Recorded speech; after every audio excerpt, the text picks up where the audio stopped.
This is Mark Fresolone from Bethlehem Presbyterian Church in Pittstown, New Jersey. Really excited to speak with you today with the piano duo of Mada and Hugh. Um, And Zeus, the puppy, we have to and, include him. and Zeus. And we also have Molly from HenselPushers. And we're here to talk about a concert coming up on April 19th. It's Sunday at 3 p.m. at our church, where we'll have a program that Hugh and Mata will talk about, the body of work that'll be in the concert. Really excited. It's called Her Stories, um, and Unsung Heroines of the Composing World. And there will be a world premiere of selections from a work by, I would say, a composer who's starting to get popular. Not, she was quite unsung, several years back, but you do hear more and more from my literal favorite composer through most of my life was Felix Mendelssohn. And well, his sister turns out to seems pretty clearly I've been a better pianist and a great composer. And Molly here from HenselPushers has arranged a wonderful work with 13 pieces called the Year or Das Jahr for four hands. So enough of me. Tell us a little bit, Mada and Hugh, about the program you've put together for the 19th. Well, really excited. We are playing some of our very favorites of music that we like to champion. We're going to be featuring some French female composers, Mel Bonis and Cécile Chaminade. And these are works originally written for piano four hands. And we have a lecture that we'll be giving before the performance where we'll be sharing the stories of these ladies. And we're also featuring one of the works of Florence Price, the first black female composer to have a major symphony, a major orchestral work performed by the Chicago Symphony. So we'll be playing a wonderful, again, another solo piece arranged for piano four hands.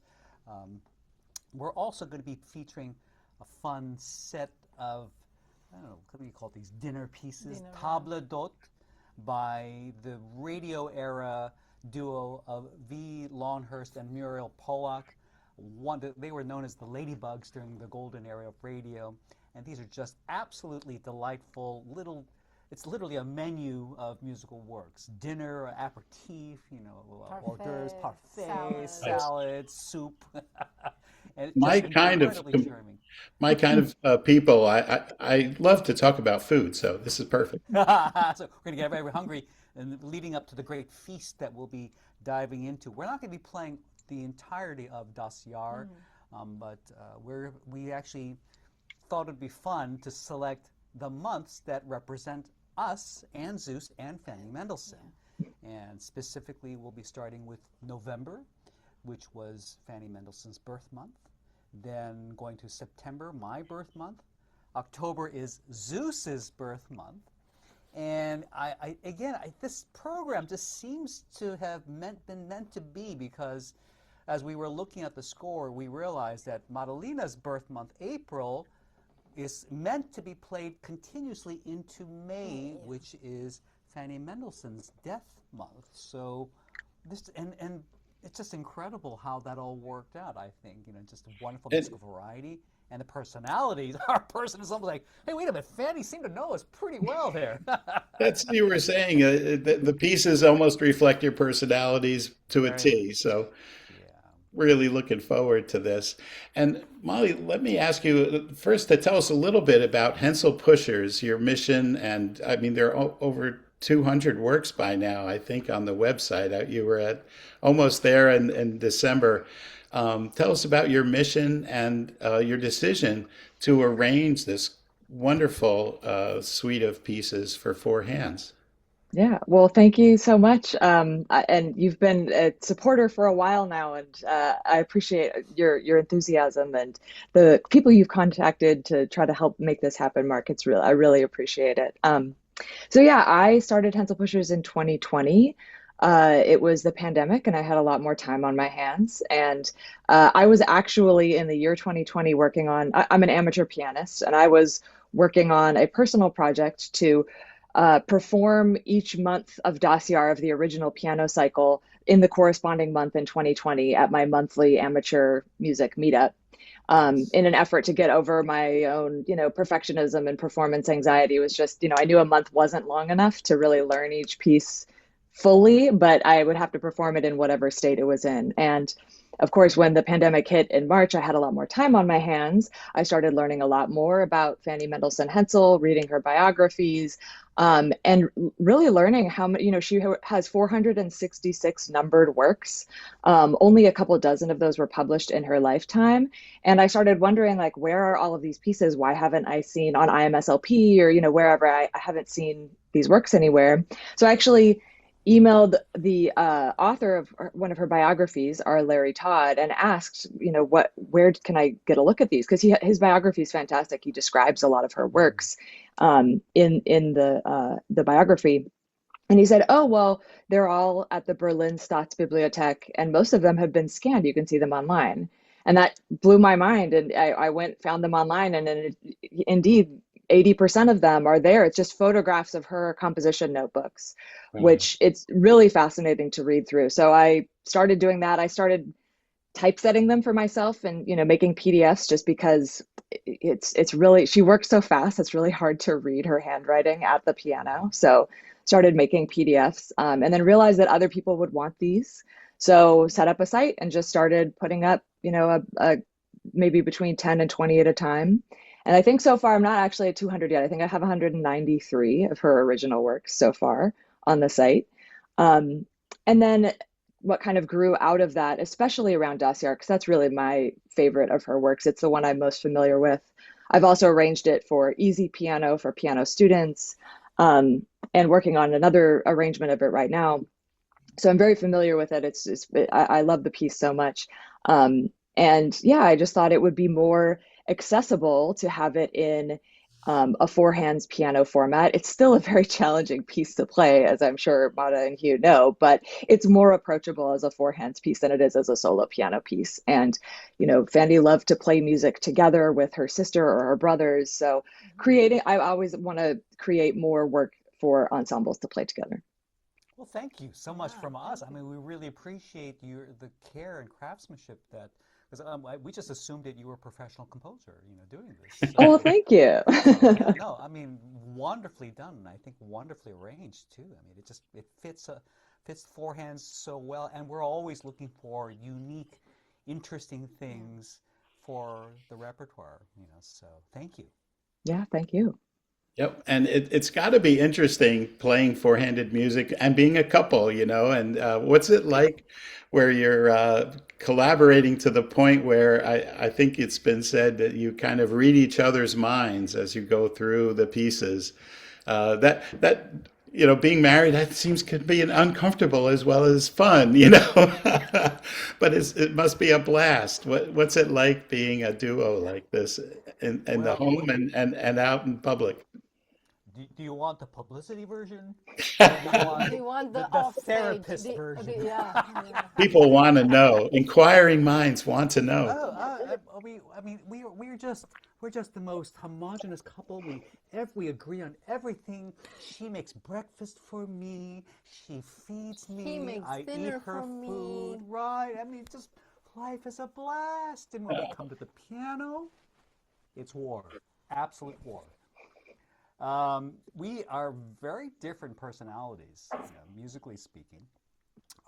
I'm correct, and she's. There you have it. Yeah. And I'm right. No, you're correct, and I'm right. There you go. The most interesting Well done. challenge has been, interestingly, for me, and I think, again, this is why I think therapy is really good. One of the most challenging things for me, and I'm going to speak as a Korean American, as an Asian Right. American, has been our cultural tendencies to just keep it to ourselves. We don't really express openly, and it's useful in a collaborative piano setting when you're working with other musicians that you're being hired to be with, your opinion only matters so far if they ask you, right? So most of the time, personally, I'm just sort of like, okay, whatever that person wants, I just adapt, right? Even if in the background, even if I disagree. She's from Romania, and I just recently I found out that I'm also like my parents' lineage, my father's lineage, probably 30% Ukrainian. So that's a lot. That's a big percentage there. She's been sharing a lot of these interesting social media video tidbits on Slavic, culture. Yeah. The way they say they love you is they criticize you. They tell you the truth right up front. They don't hold anything back. And I wasn't used to that. I was used to more, more, how shall we say, deferential, perhaps. Dainty, or more polite or more deferential way of saying, well, maybe I don't agree with this, but could we try this? And she's just flat out, no, but that has, I'll say for me, one of the things I've learned to do is to open my mouth and let it out. And that's, believe it or not, that helps us. I just explode, or and I'm learning to voice my opinion more. And of course, she has very strong opinions. But yeah, there's so much. She's taught me to communicate better, if anything, and to take really not just how shall we say. I'm always because most of what I do is working as a collaborative pianist. I'm always working with dozens and dozens of people with all their perspectives, and I learn to just play whatever style they want. Well, I also work as a collaborative pianist quite a lot in the past few years, but I've had this chance, as a coincidence or not, take it the way you want, to work with mostly people from Eastern Europe, which, with whom I realized that I shared a lot in terms of background and artistic education, and so I didn't have to adjust that much, if at all. So in a way, I just continued, of course, improved, but not changed dramatically my approach. Yeah, but I think what I was leading to was the fact that she's actually encouraging me. No, I want your opinion. I don't want you just to be in the background. Same thing. She's got a very strong personality, musically speaking, which is wonderful, challenging, and we're just the biggest thing has been learning to not step on each other and not defer, but to really come with our strongest ideas, hash it out, really argue one way or the other. Yeah. And I think that's what when we finally come together with something, it's just that much stronger. So when I listen to musicians talk about compositions, oh, this is sort of like flowing water, and someone else will say, well, no, I don't really think about it that way. Interpreting music is so personal. I just can't imagine, being in lockstep with someone, and your music, and you can hear it on the web, and not only do you play with each other. Now, Hugh, you've produced some amazing pieces with so many people contributing. During the pandemic, it was a great time to do electronic collaboration, and you've innovated ways for people to participate in real time. I don't know if you want to break into some of the innovations that you've done, but I could tell you the pieces that you've helped produce are just, that's how I got to know who you are. Our friend Charlie Asbury sent me some recordings on YouTube that you had posted. Unbelievable. So anyway, I give you guys credit for what you do. Thank you. For me personally, I've always had this passion of finding ways to integrate art and technology.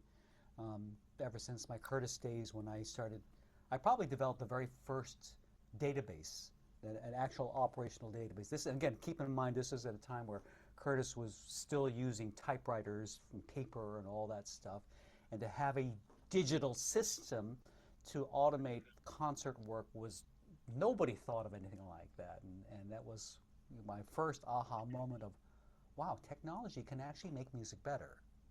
It's not something where you have to be on one camp or the other, but there is this wonderful blending Walter Isaacson has that wonderful illustration of Steve Jobs being the kind of person at the nexus of art and technology. And I feel like a lot of what I've done, not only that, then moving on to inventing the page-turning pedal, again, just born out of necessity, because I'm always losing music, and boy, wouldn't it be amazing? This is pre-iPad, pre-Kindle.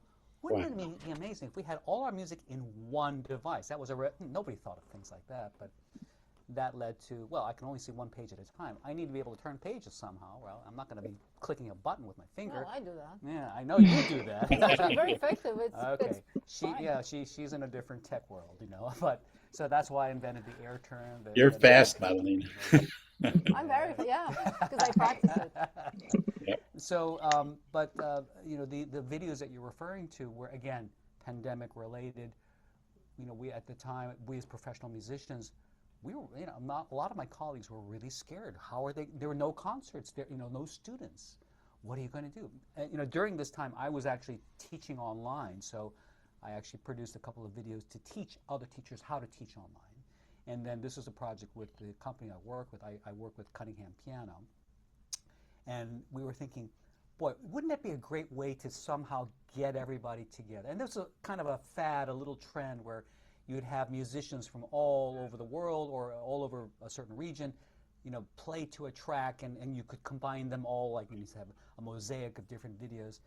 And so I did that with wonderful work by Mozart, Ave Verum Corpus, the Holy Body, and getting, kind of pulling in all my contacts from around the world, musicians from different orchestras, soloists, and I've collaborated with a lot of people, so it was nice to kind of pull some favors in and get some really neat video cameos from some stars there. And then the project I was actually really excited about that didn't really go anywhere because Disney flopped, but Mulan was coming out, the live action version of Mulan. And I was thinking, because my colleagues at Cunningham Piano thought they loved the orchestra and choir, that was great. What if we could have a piano orchestra? The problem with piano, of course, every single piano is slightly out of tune, right? If you had 100 pianos, they would sound janky, right? And I thought, what if there was a way to use that as an advantage?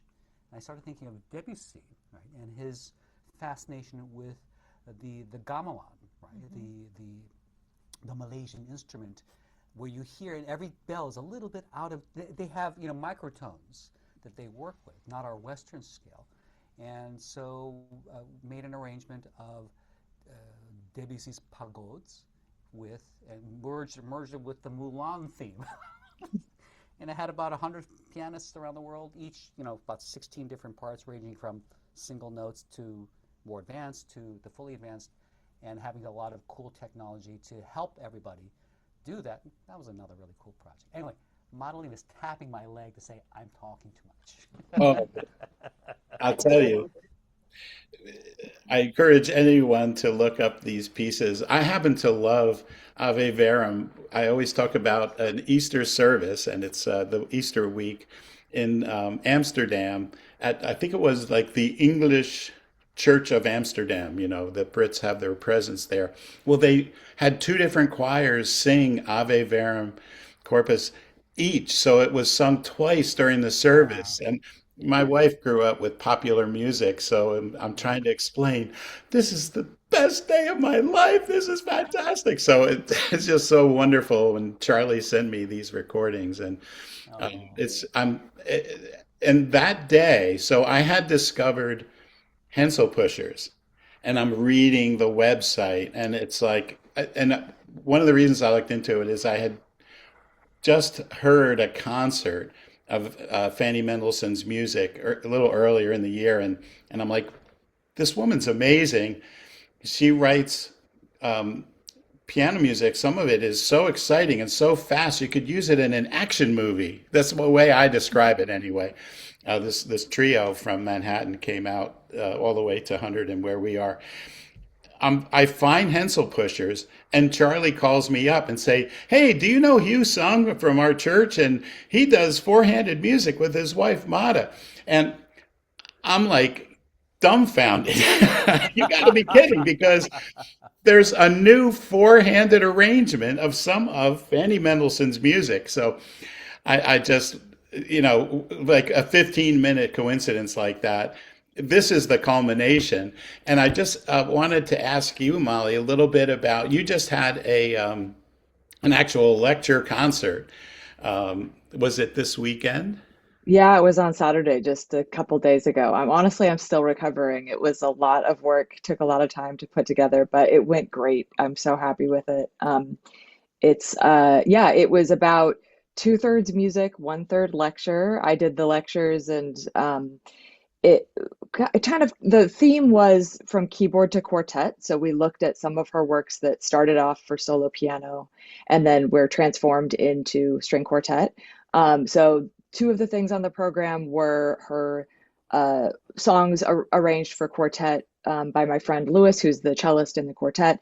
And then two of them were my arrangements of her fugues, keyboard fugues arranged for string quartet, which are incredible. And, there's something about music by women often that what tends to get played is, or at least what the stereotype is of music by women, is that it's lyrical, sweet, kind of dainty, to use that word again, right? But like these fugues by Hensel, they're very Bach inspired, very contrapuntal, really complex moments. And I just love them so much. So those are some other arrangements that I've done recently. And then the centerpiece of the program was a transformation that Hensel did herself. She had an unfinished piano sonata that she wrote right around the time of her wedding. And she wrote 3 out of 4 movements, and then it sat there for 5 years. And then when she created her one and only string quartet, most of it is rooted in that piano sonata. So the first 2 movements are nearly identical. She got rid of the 3rd movement and added a new 3rd and 4th movement. So we got to hear the unfinished piano sonata and then the string quartet that came out of it. And it's just such fantastic music. Like, you really can't go wrong with that program because it's such compelling stuff. But yeah, and I was able to tell the stories and talk about the creation of these pieces and the transformation between forms. And people loved it. It was really great. I'm hoping that the video is usable and that it'll be online soon too. Terrific. And I don't think we mentioned that the performance is on the 19th with Mădălina, and Hugh will be the world premiere of your four-handed arrangement of the months that they do from Das Jahr. I'm really excited about that. And I just can't thank all of you enough for what you've been doing, are doing, and for putting this concert together. It's going to be a banner event, and I want to encourage people to look out for Bethlehem Presbyterian Church in Pittstown, New Jersey. It's the Pitts, just to help you remember. And it's on April 19th at 3 p.m. And thanks, everyone. We look forward to seeing you, Mădălina and Hugh. And I'll tell you, Molly, I'll see if I can sneak a recording just for you. I can't wait to hear how it goes. Yeah, If it'll please get report back. posted. Well, Molly, thank you so much for these wonderful arrangements. They're just such a delight to work on. Definitely was a lot of work. And, the fact that you put it together by yourself, it's really admirable. Oh, And, thank and you. thank you for Thank all you that so you're much. doing to promote Fanny Mendelssohn-Hensel's incredible genius, and but thanks to people like you, I mean, Mendelssohn, Felix was the one who really brought Bach's music back to life, right? You are bringing Fanny Mendelssohn's music to life, so there's a wonderful symmetry here. Look at that. Well, thank you. Thank you so much. Bye, everyone. Bye-bye. Bye. Bye.